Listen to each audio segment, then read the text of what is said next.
gannaaw réduction des comptes bi nga xamante ne am na ci jamono ji convocation yi bari na ñu gisaat beneen mbir boo xamante ne annoncé woon naa leen ko dès le début ci li nga xamante ne mooy loi interprétative bi jëm ci nga xamante ne mooy Amadou Ba numéro 2 de Pastef moo ko dugaloon keroog assemblée nationale ñu daal di koy adopté waaye li nga xamante ne mooy opposition bi ñuy faree ci kujje gi daal di def recours yóbbu ko li nga xamante ne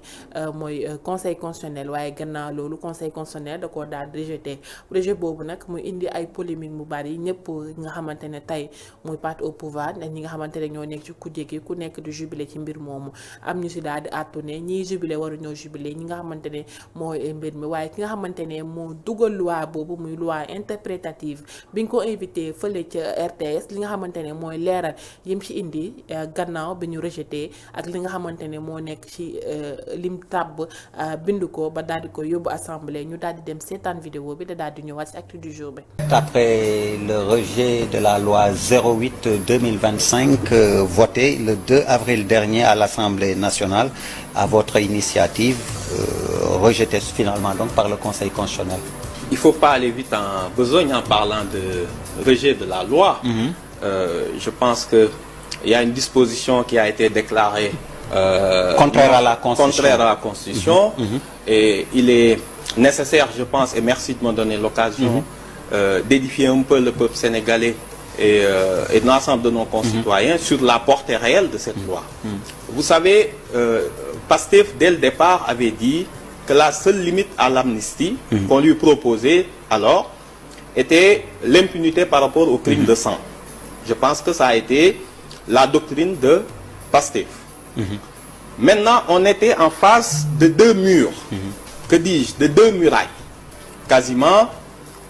pour essayer de trouver, face à cette loi d'amnistie qui a été votée contre la volonté de Pastef, parce qu'il y incluait les crimes de sang, de trouver des parades pour faire en sorte que notre promesse de faire poursuivre les crimes de sang soit respectée. La première difficulté, et non des moindres, était d'ordre constitutionnel parce que c'est une jurisprudence du Conseil constitutionnel de 2005 par rapport à la loi Ezzan. Le Conseil avait déclaré, et je vais le lire, que le législateur avait un pouvoir illimité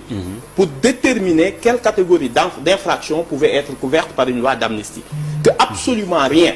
ni dans la Constitution, ni dans nos engagements internationaux, n'interdisait ou ne limitait le pouvoir du législateur de choisir les infractions criminelles comme correctionnelles qu'il souhaitait amnistier. Donc on avait cette première difficulté à surmonter. L'autre difficulté, c'était d'abroger purement et simplement la loi. Mais il y avait le risque que tous les détenus. gis ngeen moom Amadou Ba bi ñu ko laajee ci li nga xamante ne moom la conseil constitutionnel daal di jël moom nag mu ngi naan bu ñu wax rejet nañ wax li nga xamante ne conseil constitutionnel da ko daal di bind ne c'est contraire à la loi te à chaque fois dañuy fàttaliwaat que ne dafa am loo xamante ne mu ngi ci loi interprétative bi te mu ngi woon ci li nga xamante ne mooy amnistie bi mu nekk loo xamante ne ay crime de sang la ay torture la mosuñu ko effacer benn yoon ci li nga xamante ne moo nekkoon ci amnistie bi te yoon d'accord doon benn yoon ci li nga xamante ne ñu raxas nit ku daal di rey raxas nga xamante ne dafa daa doon torturer moroom nitam ci lu mu ko defoon mooy jamono bi nga xamante ne politique la ñu fàttaliwaat leen contexte bi nga xamante ne moo waraloon li nga xamante ne mooy amnistie bi ndax Sénégal dafa nekkoon ci guddi gu ba setagut ndaxte bari woon na lool benn problème personnel ñu indi ko ci toile bi mu daal di nekk benn problème boo xamante ne askanu Sénégal yëpp dañ ko doon waxtaanee même à la chaîne internationale mu nekk loo xamante ne rafetlu wuñu ko woon benn yoon waraloon suñu njiitu réew bi fi nekkoon Macky Sall daal di koy tabb amnistie bi ngir Sénégal mën a retrouver waat stabilité am li nga xamante ne nag mooy amnistie boobu nag tey ñu doon dem bay wax li nga xamante ne mooy abrogation partielle abrogation totale ba di mujj ci li nga xamante ne mooy loi interprétative lañ daal di mujjee waaye gannaaw loolu conseil constitutionnel da koo daal di rejeté ndax dafa ne àndul benn yoon li nga xamante ne mooy suñu sàtt ndaw réew mu nekk loo xamante ne dañ koy daal di rafetlu lu baax a baax ki nga xamante ne mooy ñi nga xamante ne ñooy conseil constitutionnel dañuy jouer rôle bu décisif ci li nga xamante ne dafa daal di ñoñal askanu Sénégal.